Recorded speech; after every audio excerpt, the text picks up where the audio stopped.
Welcome to the next edition of the Wordsmith podcast. I'm joined by Elinor Barker. On the back of the podcast with Grip Grab, I promised I would speak to Elinor about the products, and I'm going to speak to her about her kind of life as a working mum. But first, welcome Elinor to the Wordsmith podcast. How are you? I'm good, thank you. Thank you for having me. No worries. Well, I just want to go straight into it, really. I was speaking to, they sponsor the team that you're involved with, UnoX, and we had quite a lengthy conversation about the products and things like that. And I know that they sponsor the UnoX team with gloves and overshoes. And when I was growing up, I think I mentioned it in the previous podcast, we had limited clothing. I can remember my mum knitting my gloves. And obviously, when it got wet, the gloves became twice as long, the fingers became twice as long. So what have you had much experience? I know you're track riders, but track riders ride out on the road. You're living in Manchester at the moment. You're brought up in South Wales. But what are your experiences of maybe being compromised out training with cold hands and feet? Yeah, I would say nobody ever knitted me a pair of gloves, but for probably like the first 3 or 4 maybe years that I was training, most of my kit came from the middle of a budget supermarket, one or other. And so it wasn't really waterproof, wasn't really very warm, kind of only really worth wearing it for about 20 minutes and then you'd be better off without. Quite often did tricks like having tinfoil or something between my socks and my shoes, like all those kind of budget hacks that you do when you're younger. But I think even if I had the money to buy the top of the range stuff when I was 13 or 14, it wouldn't have been anywhere near as good as the kit is now. Like the difference is just absolutely phenomenal. And I think with decent kit now, I mean, luckily when I was 13 and 14 putting tinfoil on my shoes, I was probably riding for like 3 hours at the most in the winter, and that was a long ride.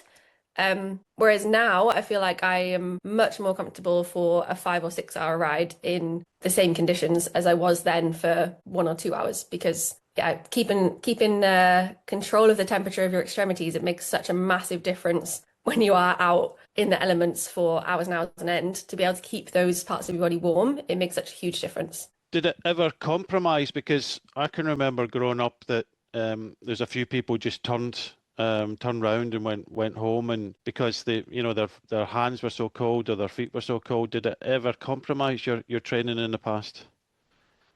Yeah, I've definitely had 1 or 2 rides like that. I would probably say that's mostly been when I've been really caught out, like the weather's been much, much worse than predicted, like 8 degrees colder than it said it was going to be, or you've gone over a range of hills or something and the weather's totally different on the other side. I think that's when I've been like, okay, I think I'm better off actually going home and then finishing the ride on the turbo or changing clothes and going back out again than I am sticking to it and carrying on with this ride. It's probably happened 3 or 4 times in my life, I'd say. Yeah. And obviously coming from Wales, I'm coming from Scotland, we have sometimes extreme conditions, but it doesn't happen too often. But with Grip Grab, they sent me some stuff over and I was kind of blown away with it. They do some really cool and, bulletproof, I would say, overshoes and gloves, and I'm glad you guys get on well with it.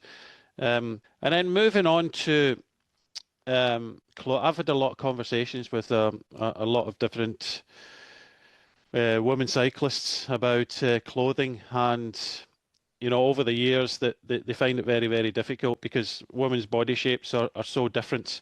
Men are more kind of uniform, but for women it's very difficult to get kit to wear and to suit them. And what's your experiences kind of over the years where you're kind of growing up?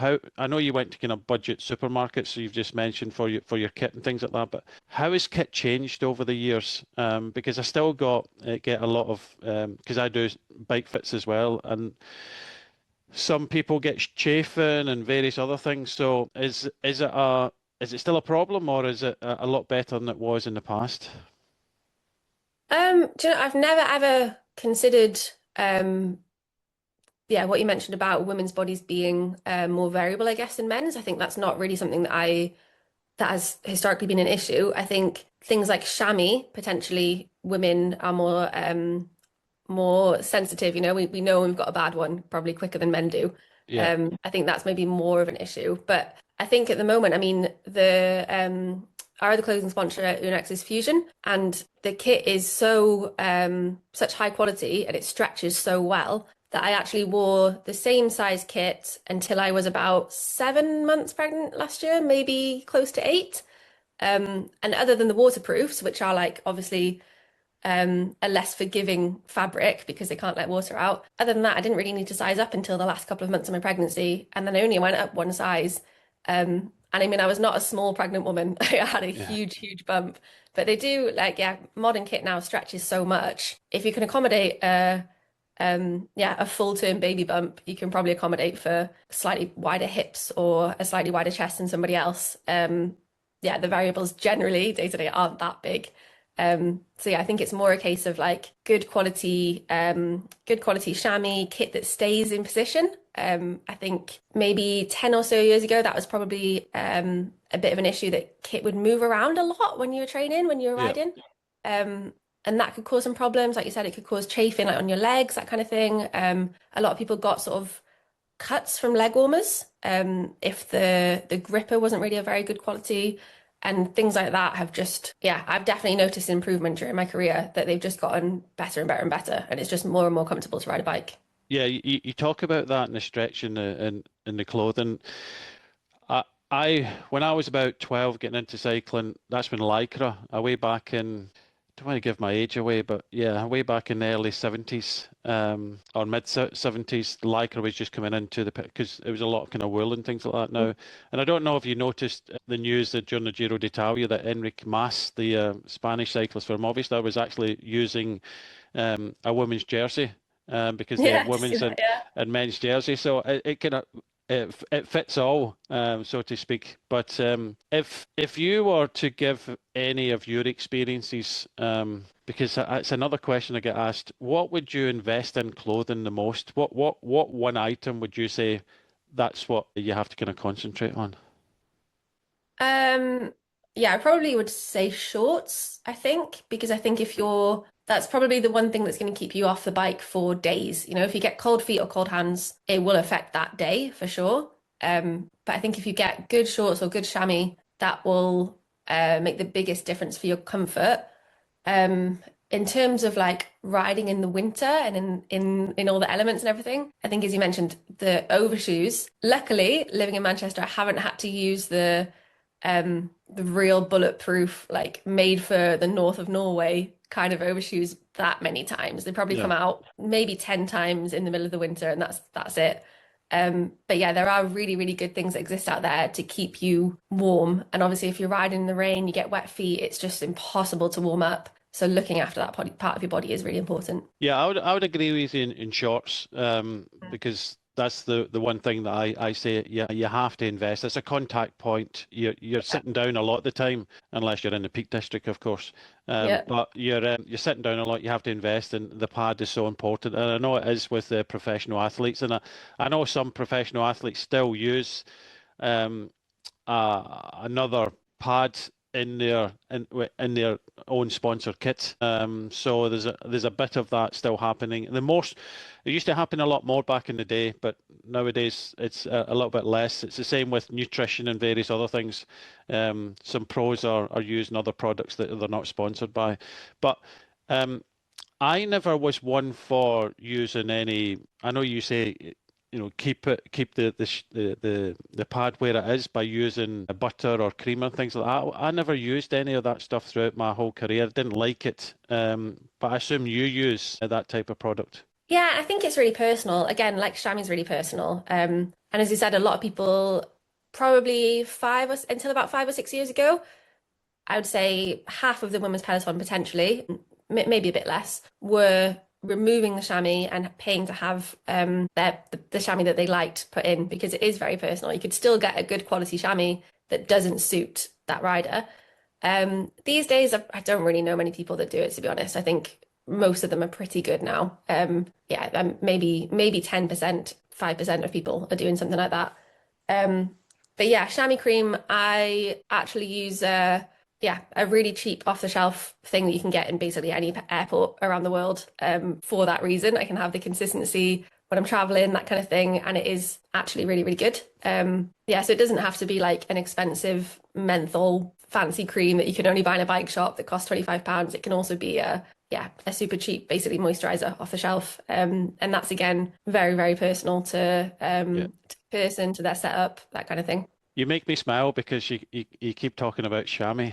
Um, and that's kind of old school. So I was brought up with the real chamois, Yeah, of course, where yeah, because it's not actually chamois, is no, it? it's synthetic. It's pad now that they use. Yeah, Chamois. They still call it chamois cream, and chamois is it's like you clean windows with. It's one, yeah, it's one of these things. And what we used to do is whenever we washed our shorts, we used to have to kind of rub them together, the chamois together, to soften it up again because it was kind of hard. So, yeah, the old chamois, you made me smile there. But but because I think I've always called it chamois, and I've probably never actually used chamois, because you've been brought like up, a real one. was your mum and dad cyclists, or No, not really, no. so how did you get into No. cycling?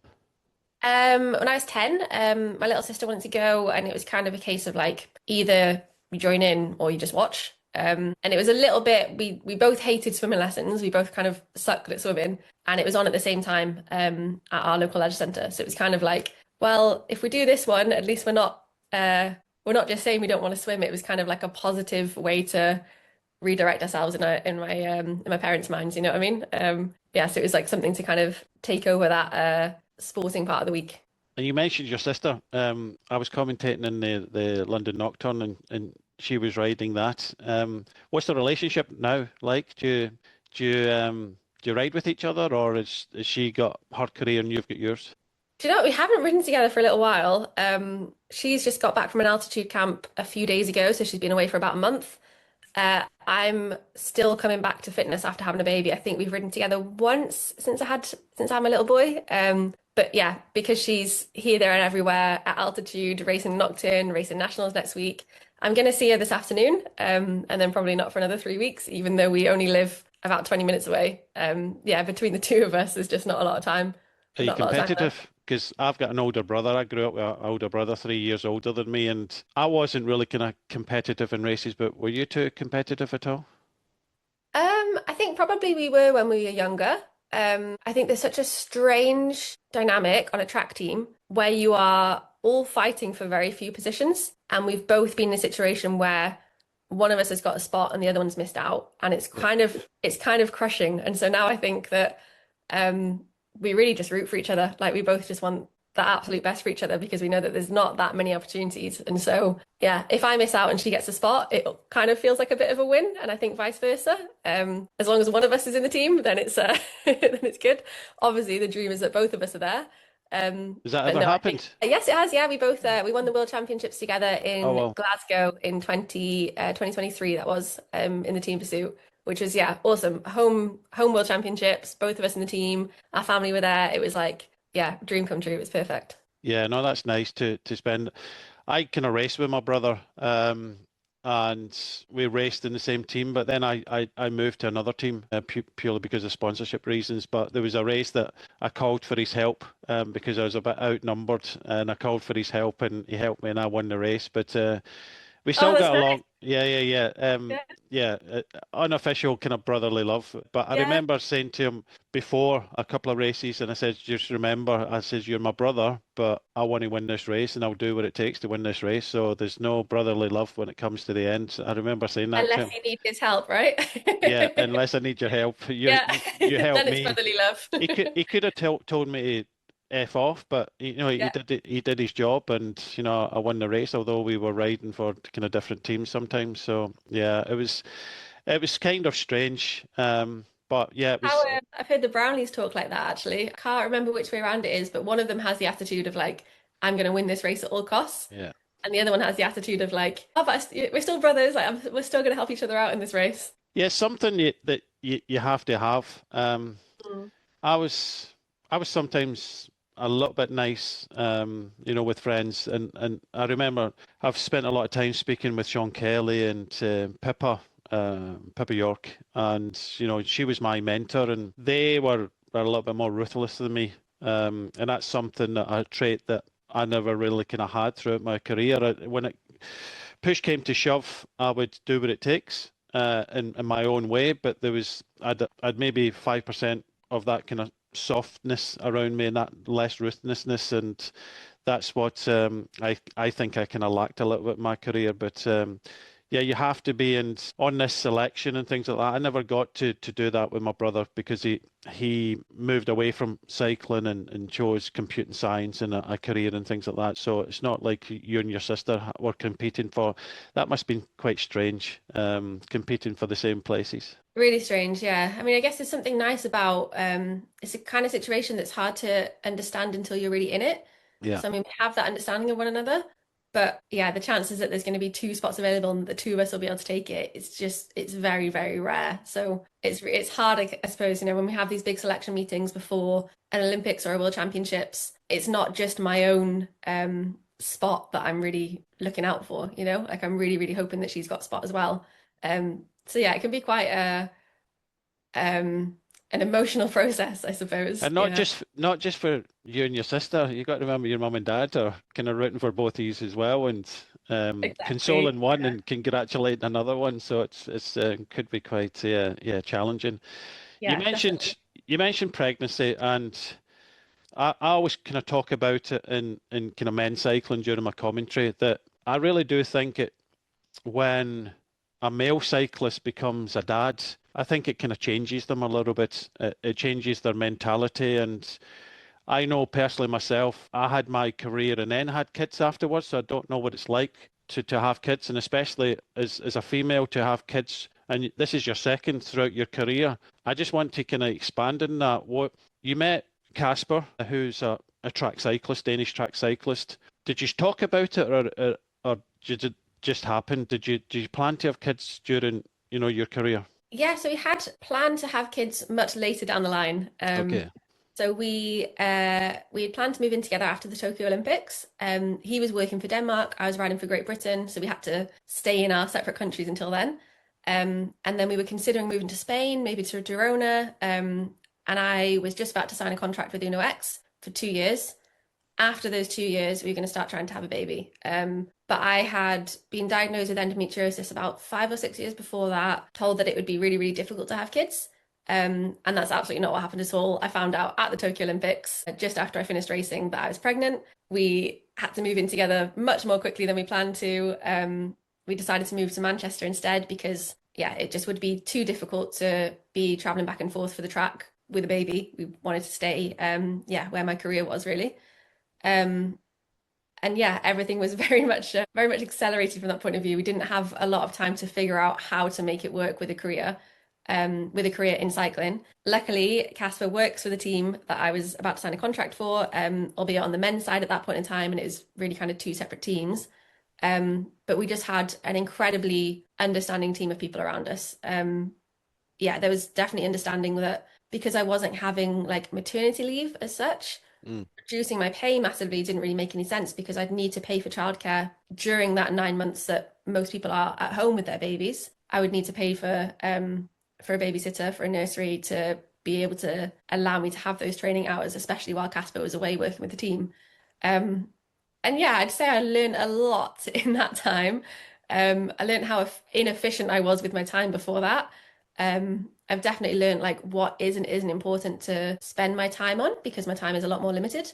Um, and really just how important sleep is. I think that's pretty much everything. When you lose control of that, you realize that yeah, sleep kind of underpins absolutely every single thing that you do. And how deep into your pregnancy did you still compete? Because I believed you were still riding while pregnant at quite a high level. Yeah, I think I was 7 weeks pregnant when I found out I was pregnant, maybe 8 weeks, something like that.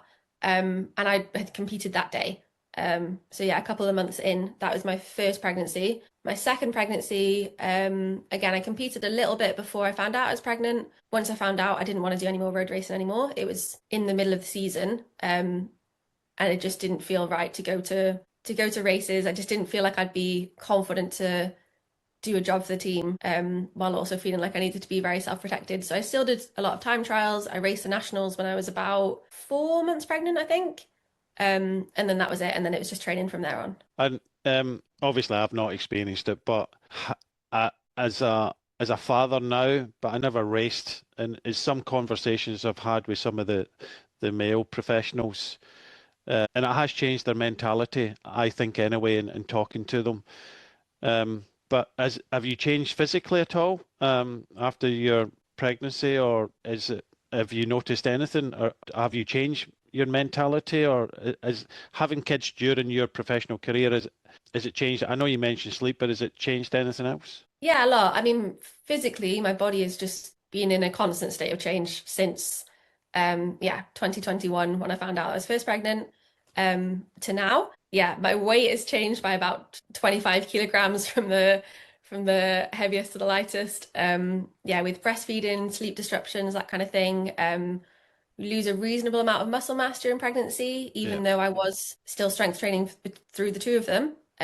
It's just a little bit unavoidable when you have that recovery period after giving birth. You're going to lose a bit of muscle mass.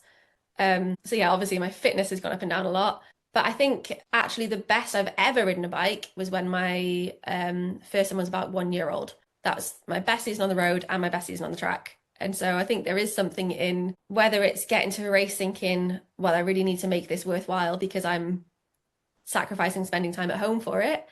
But at the same time, I think I've been able to also relax a little bit more because I feel like, I don't know, I think before having kids, the worst thing that could possibly happen was that I wouldn't get selected for a World Championships or Yeah. Olympics that I'd been aiming for. That was the worst thing that could happen. And now I'm like, that would suck. That would be really a shame, but I'd be completely fine. I would absolutely manage it. I know what my life looks like without that. And so I think having that ability to relax a little bit has actually made me a better athlete, along with probably being a bit time poor. You somehow manage to get more done, or at least more of the important things, because you have to make time for it, or it doesn't happen.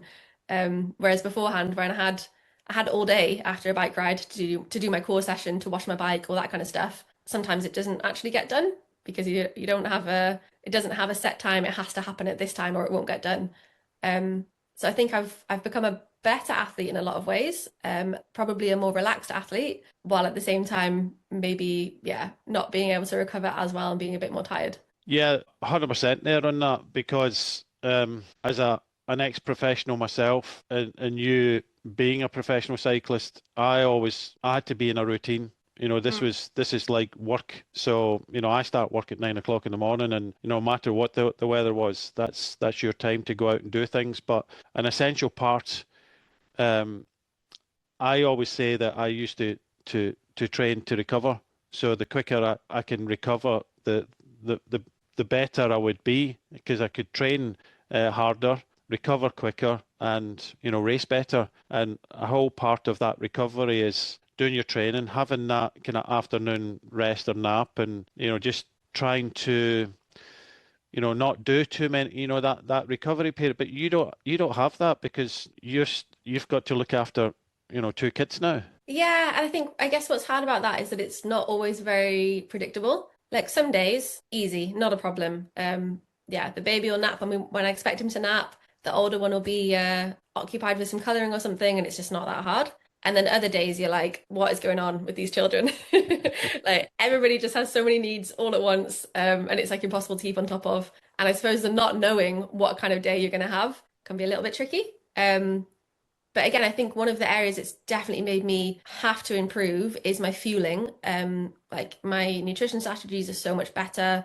I now think about when I'm on the bike, I'm fueling for my ride and I'm fueling for the time after my ride when I can't be depleted because that's the highest risk of illness, being hangry, fatigued, like having that feeling of having bonked. Oh my God, with kids, it's just impossible. So I eat so much better on the bike. I fuel my ride so much better because I'm thinking about that time afterwards. Whereas I think beforehand, a lot of the time I'd probably get a bit bored of the food that I was eating on a bike and maybe I'd just stop eating for the last hour because I'd think, oh, I'd rather have proper food when I get home instead. Yeah.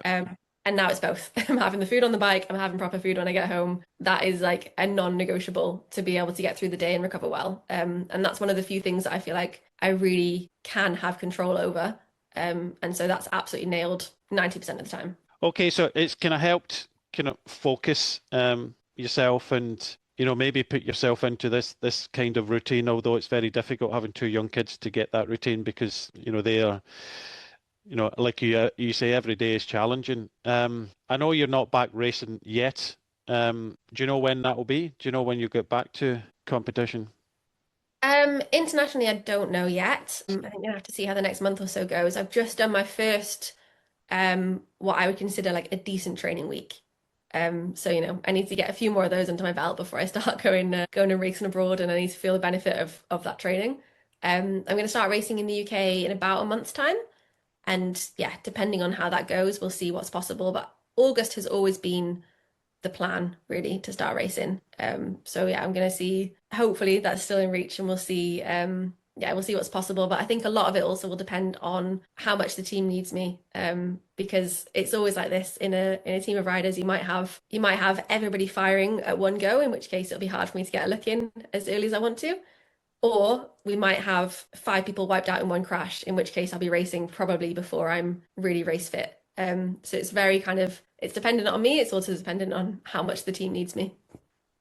I took a little bit of break after every season, and it was only a couple of weeks. And I know even in those couple of weeks, there was one time I went away. I was in Spain just on a holiday for a couple of weeks, and I got a flight back, and it was early hours of the morning. I got out, I got back home, but I was at the meet point at 10 o'clock the next morning because I had missed 2 weeks. So you've been away from. I know you're still riding your bike, but are you craving it? Are you said a month away from things. Are you really looking forward to getting back? Depends on the day.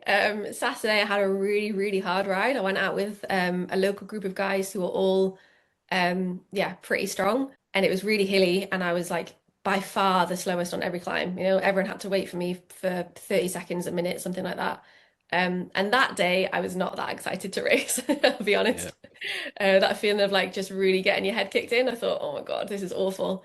But I know that when I am really, really race fit, I still get my head kicked in by those guys. And so that is not actually a measure of how racing is going to be necessarily. Um, Yesterday I had a great ride, and I thought, yeah, I think I'm ready now. This is going You, much better. So it's you, it's very up and down. you touched on that there, and that was like me growing up. When I was growing up and I was younger and I was training in Scotland as an under 16, I didn't want to train with, the same, under 16, group of lads and things like that. I wanted to train with the senior riders that was there, the over 18s, the riders that were going to Commonwealth Games and riding international. I prefer to train with them. And it sounds like, do you enjoy training with, riders that are better than you? Because I did. Yeah, I do. Yeah. I mean, not always in the moment when you're absolutely getting your head kicked in and they're able to like have a full conversation breathing through their nose. I think that can be really, really soul destroying, but I think it's definitely necessary. And it's not something that I really started doing, until my comeback from my first pregnancy, because I think a lot of the time in, the way that professional cyclists ride is very, very controlled. You're always in your set zones, you've got your efforts, and you do the power for that exact amount of minutes, seconds, hours, whatever it is. And what I really needed before I started racing was the unpredictability and the lack of control over the effort, not knowing exactly when and how hard it's going to be, which is, really how racing is a lot of the time. Got a decent idea, like the climbs are going to be hard, that kind of thing. But I joined a local ride where everyone's really pretty fit, but they don't have a huge amount of time. No, it's like a proper weekend warrior ride Yeah. where as soon as someone feels good, they attack. Every climb is a race to the top. It's really, really hard. And it definitely got me race fit more quickly, I think, than or race ready, I suppose, more quickly than trying to do those efforts on my own. And that feeling of like trying to hang on to a wheel for as long as you possibly can before you blow is not something that you really can replicate on your own. You tend to be a lot more controlled and yeah, looking at the power numbers when you're on your own. Yeah, I can understand that. I used to live in Isle of Man, and there was a local cyclist there called Maria Purvis. She was, I think, 4 or 5 times national road race champion. I trained her for the '92 Barcelona Olympics, but we used to go out together on the Isle of Man, and if you've ridden over there, it's not flat, it's up Yeah. and down and hilly. And I used to do my 5 hours or more. She would ride 3 hours with me, and the effort she was putting in was incredible. I really, really respected that. Because I used to train hard. I used to pride myself in probably training the hardest in the whole of the UK. Nobody trained harder than me. That was my mentality. And she rode with me, and there was, spit by the side of her face, and she was like trying so hard and things like that. And I really respected her for that. She actually went to the Barcelona Olympics, and when she got there, gave her the training to do, and the British coaches were saying, "Oh, that's too much. Don't do that." And I got a phone call from them and said they want me to change my training, and I said, "No, stick with your training. This is what you've done. This is, been able to get you there, and keep doing it." And she did. Unfortunately, in the Barcelona Olympics, she was in a leading group, and she punctured while in a medal position. I think it was Kathy Watt she was away with at the front. Kathy went on to win. Maria punctured, and she ended up without a medal. So it was a good experience having trained with a female and seeing how hard you guys kind of work when you need to be. But really, really interesting. Look, it's been really good speaking with you during this quick podcast. It's kind of, I think, 40 minutes. It kind of blasted away here. Yeah. I wish you all the luck with getting back to cycling, but I just want to finish on just one quick question. We had a recent retiree in cycling, a legend in women's sport called Katie Archibald. What was it like racing with Katie? Difficult, very, very difficult. Yeah, she's like unbelievably strong on a bike. I think she really found her calling when she just sort of like fell into cycling and had a very, very rapid rise to being just one of the best to ever do it. Um, Being her teammate, I think has just been like such an incredible um, I mean, I hope it doesn't sound over the top to say probably life-changing experience. I lived with Katie for the first, I think, 5 years that the two of us lived in Manchester. We really kind of started our careers at the same time. And she's just unlike anybody that I've ever met in my life. Yeah, I think she changed how a lot of people think about a lot of things, really. She's so meticulous when it comes to racing. She's so yeah, very purposeful. She really, really really, really, really cares, and has the language to explain a lot of equality issues and yeah, ways to improve them. Yeah, she's just an absolutely phenomenal person. And I'm really, really glad that she's found her next calling, I would say, in nursing. I think it's yeah, I think she's going to be completely fantastic about it, fantastic at it. Yeah, in the same way that she was in cycling. She'll bring that energy, she'll bring that same um yeah, caring and for like just attention to detail to that. And I think anyone that's got her as their nurse is going to be very lucky. Perfect. Thank you, Eleanor. Well, as I said, love to the family, and good luck with your future. You've had a glittering career so far with, medals and, worlds and Olympics, and, you are a shining star. So I hope you get back to that level and God, enjoy very your much. cycling. Thank you. It's lovely to speak to you. Thanks, Eleanor. Cheers. Bye.